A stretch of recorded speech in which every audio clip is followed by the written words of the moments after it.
আমাদের দাওয়াতে তাবলীগের মধ্যে কেউ ফাটল সৃষ্টি করবেন না। আমাদের আলেম ওলামাদের মধ্যে একত্রিত হওয়া দরকার। বিশ্ব ইজতেমা শুধু আমাদের জন্য নয়, পুরা বিশ্বের মানুষের জন্য। বিশ্ব ইজতেমা শুধু বাংলাদেশের মানুষের জন্য নয়, পুরা পৃথিবীর মানুষের জন্য আইডল। বিশ্ব ইজতেমা হবে, সকলের জন্য হবে ইনশাআল্লাহ। আমরা যদি এরকম দ্বন্দ্ব সৃষ্টি করতে থাকি, মারামারি ঘাটাঘাটি, মানুষ হত্যা করতে থাকি, কোনো এক সময় হয়তো বা এরকম ডিসিশন আসতে পারে, বাংলার জমিনে ইজতেমা বন্ধ হয়ে যেতে পারে। আপনারা কি চান যে বাংলার জমিনে ইজতেমাটা বন্ধ হয়ে যাক? আপনি কি খেয়াল করেছেন, ইজতেমা যদি বন্ধ হয়ে যায়, তাবলীগ যদি বন্ধ হয়ে যায়, কত অসহায় মানুষগুলো যারা মাদ্রাসায় কোনোদিন পড়ে নাই, তারা আর দাওয়াতের তাবলীগের সেই মেহনতি দাওয়াতগুলি আর পাবে না। নবী ও রাসূল চলে গিয়েছে, তাদের কাজগুলো আমাদেরই করতে হবে। সুতরাং এই বিষয়টি নিয়ে আমরা অনেক বার্নিং কোশ্চেন না তৈরি করে আলিম উলামা আমাদের মধ্যে একতা সৃষ্টির বন্ধনে আবদ্ধ হই, সকল ঐক্যকে মজবুত করি, তাহলে তাবলীগের কাজগুলো আবার প্রসারিত হয় পুরো বিশ্বময়, যেন বিশ্বময় ছড়িয়ে যাক। আবার যেন শুনতে পারা যায় যে মাওলানা জুবায়ের আহমেদ এবং মাওলানা সাদ সাহেব একত্রিত হয়েছে, সবাই একসাথে একই জায়গায় একই কাতারে পুরা বিশ্বের মানুষদেরকে নিয়ে আমরা বিশ্ব ইজতেমা পালন করব ইনশাআল্লাহ। এখনও যারা দাওয়াতের তাবলীগ নিয়ে আমরা অনেক আনাগোনা করছি যে এই দল থাকবে না, এই দল থাকবে না, আমি সবাইকে করজোড়ে অনুরোধ করছি, প্লিজ স্টপ করুন আপনাদের সেই মতনক্করগুলো। যতটুক আমাদের কাছে অনেক ধরনের বিপরীত মনে হয়েছে, যে ইসলামের সাথে সাংঘর্ষিক মনে হয়েছে, আমাদের আলেম ওলামা একত্রিত হয়ে সেই বিষয়গুলি উৎখাত করার জন্য ট্রাই করি এবং পূর্বের ন্যায় একত্রিত হয়ে পুরো বাংলাদেশের মধ্যে দাওয়াতের তাবলীগ আবার ছড়িয়ে দিই। বিশ্বের নিকটে আবার ইসলামের দাওয়াত তাবলীগের কাজগুলো মেহনত চলতে থাকুক।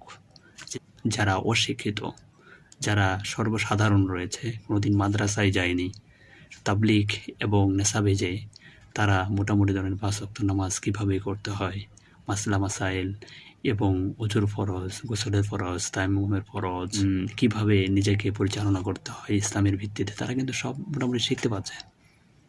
এটা কিন্তু আমি বলছি না যে একটা পূর্ণাঙ্গ জীবন ব্যবস্থা।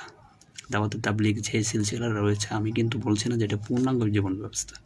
এইটা যারা পড়াশোনা না করছে, যারা কোনোদিন মাদ্রাসায় যায়নি, তাদের জন্য একটা সুপূর্ণ একটা মাদ্রাসায় বলা যেতে পারে। তো আলহামদুলিল্লাহ, এইটা কখনোই বিচ্ছিন্ন করবেন না প্লিজ। যারা এই বিষয়টি নিয়ে অনেক মতনক্কর করছেন যে আসলে সাতপন্থীরা থাকবে না, জুবায়েরপন্থীরা থাকবে না, আমি সবাইকে বলছি প্লিজ একতার বন্ধনে আসুন।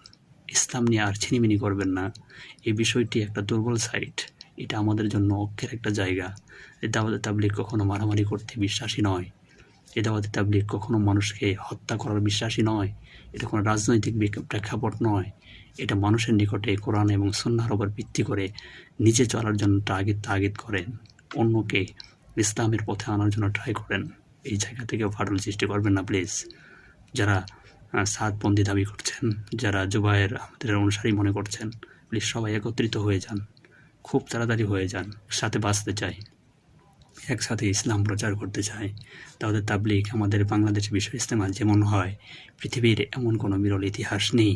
এই ইতিহাসের জায়গাতে কলঙ্ক লাগাবেন না প্লিজ কেউ। একত্রে আসি, ইসলামের কাজগুলি ছড়িয়ে দিই, ইসলাম সম্মুখ এবং পৃথিবী জুড়ে ইসলাম ছড়িয়ে পড়ুক। এই দাওয়াতে তাবলীগ আমাদেরকে শিক্ষা দিয়েছেন পুরো বাংলাদেশ।